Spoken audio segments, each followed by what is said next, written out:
A new study published in the scientific journal Nature has offered evidence that even mild cases of COVID-19 can negatively impact the brain. The study looked into the before and after brain scans of 785 British individuals aged between 51 to 81 to observe changes caused by COVID-19 infections, mostly during the period when the Alpha variant was most dominant, and found that many of them had reduced brain volumes following their infection bouts, and performed worse on cognitive tests compared to those who had not been infected. While 15 of the participants who were sick enough to require hospitalizations showed the most changes to their brains, the study showed that even those who had relatively mild infections weren't exempt from negative changes. Considering the symptoms most reported by those suffering from long COVID, it wasn't surprising to discover that the brain areas most affected related to the ability to smell. Loss of smell and brain fog have been some of the most commonly reported side effects of long-term COVID-19. Image. PA homepage. According to neuroscientist and lead researcher Gwenaëlle Duo from Oxford University, those who lose their sense of smell for long periods of time also tended to lose volume in areas of the brain related to smell.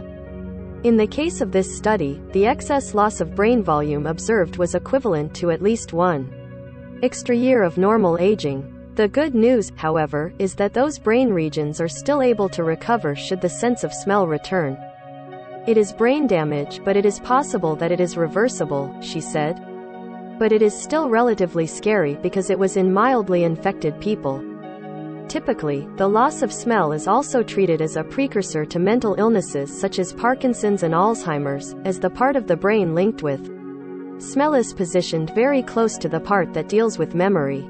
As for how COVID-19 can affect changes on the brain, there currently isn't a conclusive reason. However, Duo thinks that it may have to do with the virus entering the brain, or causing an inflammation or immune response within the body that affects the brain indirectly. Also, while there isn't enough evidence to prove it, she also thinks that the Omicron variant may actually have a smaller impact on the sense of smell, therefore causing not as many physical changes in a patient's brain. There still remain plenty of uncertainties regarding the long-term effects of COVID-19 on the brain. Image. University of Cambridge. With regards to how age plays a role in these scenarios, there are differing takes among experts. Duo believes that because the observations showed more brain changes in those older, younger people might experience less damage when getting infected with COVID-19. Another neuroscientist, Dr. George Vavougios from the University of Cyprus, on the other hand, said that this couldn't be known for certain, especially considering that many of those complaining of smell loss or impairments after getting infected consisted of younger, healthy individuals. In Vavougios' own outpatient clinic, he said that there was also no difference in the amount of complaints regarding COVID-19-induced brain fog between those who had contracted any of the Alpha, Beta, Delta, or Omicron variants. Overall, it's still unclear as to how COVID-19 infections can affect the brain in the long run, and Duo hopes that she will be able to scan the same individuals again within a year or two to learn about the long-term effects.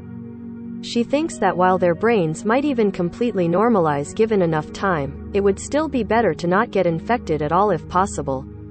Read more life stories. Singapore added to Russian government's list of unfriendly foreign states. Russia takes dishonorable crown as most sanctioned country in the world. Malaysians share the gender biases that need to be broken in Malaysia. Cover image sourced from Medical News Today and The Conversation.